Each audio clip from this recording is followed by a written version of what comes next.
গতকাল রেডিমেডি হয়ে গেছি, ইউনিভার্সিটিতে ক্লাস করতে যাব। ঠিক তখনই চোখে পড়ছে সিআরের মেসেজ, ক্লাস ক্যান্সেল। তো আমি তো রেডি হয়ে গেছি, তো হঠাৎ করে ক্লাস ক্যান্সেল হয়ে গেছে। আমি রেডি হয়ে গেছি, তো ভাবলাম যে না, কোথাও থেকে একটু ঘুরে আসি, রেডি যেহেতু হয়ে গেছি, একটু হালকা পাতলা কোথাও থেকে হেঁটে আসি, তাহলে ভালো লাগবে। তো কি করলাম, দুয়ারের সামনে গেছি, ঠিক তখন মেসেজটা দেখছি। তারপরে যেটা করলাম সেটা হচ্ছে ব্যাগ ছিল, ব্যাগটা বাসায় রেখে গেলাম। রেখে যাওয়ার পর রাস্তা দিয়ে হাঁটতেছিলাম। তো হাঁটতে হাঁটতে ভাবতেছিলাম আসলে কোথায় যাওয়া যায়, কারণ আমি যেদিকে থাকি তার আশেপাশে খুব একটা ঘোরার মতো জায়গা নাই, সবই ব্যবসায়িক জিনিসপাতি। তো হঠাৎ করে চিন্তা আসলো যে নদীর ওই পার থেকে একটু ঘুরে আসি, মানে বন্দরের সাবদি বাজার থেকে একটু ঘুরে আসি। তো হঠাৎ করে চিন্তা আসলো, আর হঠাৎ করে হাঁটা দিলাম। তারপরে ঘাটের সামনে গেলাম।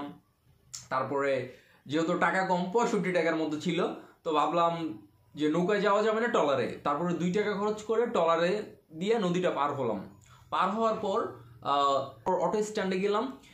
গিয়ে জিজ্ঞেস করলাম যে মামা সাবদি বাজার যাবে কিনা। তো মামা বললো যে না, আমরা রিজার্ভ ছাড়া যাই না, তো সিএনজিতে চলে যাও। তো সিএনজির কাছে গেলাম। তো সিএনজিতে বললো 25 টাকা করে নিবে সাবদি বাজার, আর আমার কাছে 65 টাকার মতো ছিল। তো চলে গেলাম সাবদি বাজার, এবং যাওয়ার পথে খুব ভালোই লাগছে, কারণ সাবদি বাজারটা হচ্ছে অনেকটা যখন যায় অনেকটা একটা গ্রাম্য পরিবেশ লাগে, তো মজা লাগে, খারাপ না। কারণ আর আমি যে সময় গিয়েছিলাম মোটামুটি একটু ভালোই হালকা পাতলা। আর সিএনজিতে উঠলে জানো যে একটা বাতাস থাকে, আর যদি চারদিকে একটা গ্রাম্য পরিবেশ থাকে তখন দেখতেও সুন্দর লাগে জিনিসটা। তো তারপর সাবদি বাজার নামলাম। নামার পর তারপরে বরাবর হাঁটতে থাকলাম। হাঁটতে হাঁটতে আসলে তখন একটু নিরিবিলি ছিল, যেহেতু একটু দুপুরবেলা ছিল, একদম পরিবেশটা শান্ত ছিল। হাঁটতেছিলাম, পাশে নদী ছিল। হাঁটতে হাঁটতে তারপরে চারিপাশে অনেক গাছ ছিল। তারপরে কিছু ছবি তুললাম বসে। তারপরে কিছু ভিডিও করলাম এই ভিডিওতে দেওয়ার জন্য। তারপরে আরও হাঁটতে হাঁটতে একটা পার্কের সামনে গেলাম। তো টাকা ছিল না, ওই জন্য ঢুকি নাই, না হলে পার্কে ঢুকতে পারতাম, কারণ 30 টাকা লাগতো ঢুকতে।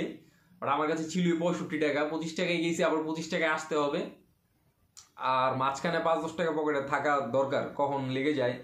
তারপর যেটা করলাম, সেখানে খুব ভালো একটা সময় কাটাইছি। কিছুক্ষণ বসলাম একটা জায়গাতে, যেখানে আসলে ফুচকার দোকান বা কিছু 2-একটা রেস্টুরেন্ট আছে। রেস্টুরেন্টের আশেপাশে হচ্ছে সারি দেওয়া চেয়ারের। তো দুপুরবেলা খালি, আর ওইখানে খুব একটা মানুষ যায় না, শুক্রবার ছাড়া। তো বেশিরভাগ সময় ধুলোবালিতেই পড়ে থাকে ওই জায়গাটা, বা যেই টুলস বা চেয়ারগুলো সিরিয়ালে দেওয়া আছে ওগুলো আসলে খুব একটা পরিষ্কার পরিচ্ছন্ন না। তো যেটা হয়েছে যে বিকালবেলাটা ওইখানে আমি বসলাম, বসে খুব শান্ত একটা পরিবেশ, পাশে নদী ছিল, আর খুব একটা কোলাহল ছিল না, একদম খুব ভালো একটা অভিজ্ঞতা ছিল। আর আমি জানতামও না যে আমি যাব, হঠাৎ করে ক্লাস ক্যান্সেল, হঠাৎ করে চলে গেলাম। তো তারপরে হাঁটতে হাঁটতে সামনে গেলাম। তারপরে কিছুক্ষণ দাঁড়াইলাম, আবার ওইখান থেকে হাঁটতে হাঁটতে আবার ব্যাক করলাম। দেখলাম যে বেশ কিছু সময় ঘড়ির দিকে তাকিয়ে দেখলাম যে অনেকটা সময় কাটাই ফেলছি, এখন সন্ধ্যার আগে আগে ওই পারে যেতে হবে। তারপরে 5:30টার দিকে আবার সিএনজি করে আমি চলে এলাম। কিন্তু এখন যে সময়টা আমি কাটাইছি হঠাৎ করে কোনো পরিকল্পনা ছাড়া, এবং আমি একাই গেছি, আসলে এটা জীবনের কিছু কিছু মুহূর্ত থাকে যে মুহূর্তগুলো আসলে পরিকল্পনা মতো হয় না, হঠাৎ করে হয়ে যায়। এবং হঠাৎ করে হয়ে যাওয়া কিছু কিছু মুহূর্ত খুব আসলে সুন্দর হয়। যেমন আমি জানতামই না যাব, হঠাৎ করে গেছি, বাট খুব সুন্দর একটা নির্জন পরিবেশে একা অনেকক্ষণ হাঁটলাম। চারিদিক থেকে বাতাস আসতেছিল, চারিদিকে গাছ দেখতেছিলাম, সামনে অনেক বড় রাস্তা। তো দুপুর থেকে বিকাল, এই সময়টা আসলে খুব ভালো একটা সময় কাটাইছি, নিজের সাথে কাটাইছি।